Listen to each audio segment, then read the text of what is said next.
चंद्रपूर जिल्ह्यात वायू प्रदूषण आणि धूलीकण नियंत्रणासाठी प्रादेशिक परिवहन विभाग ॲक्शन मोडवर आला आहे।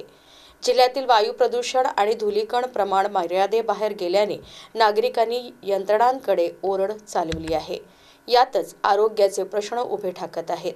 प्रादेशिक परिवहन विभागाने या उद्योगबहुल जिल्ह्यातील विविध खनिजे, सिमेंट आणि औद्योगिक टाकाऊ पदार्थ वाहतूक करताना उद्योगांनी ताडपत्री झाकण्यासाठी नोटिसा बजावल्या आहेत। याशिवाय ओव्हरलोड मालवाहतूक टाळण्यासाठी विशेष वायुवेग पथकांची नेमणूक करण्यात आली आहे। ताडपत्री आच्छादनाबाबत कारवाईसाठी 31 उद्योगांना नोटीस देण्यात आली असून आदेशाची काटेकोर अंमलबजावणी करण्याचे निर्देश देण्यात आले आहेत।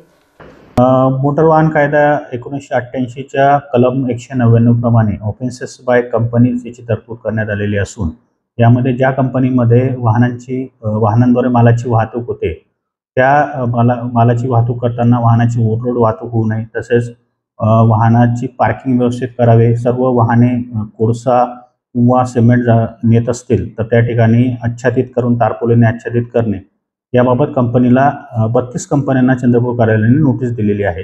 आणि या अनुषंगाने ज्या मोटर व्हेकल वाहनाचे जे नियम आहेत ते पालन करून जिल्हा रस्ता सुरक्षा समितीला सहकार्य करावे असे आवाहन करण्यात आले।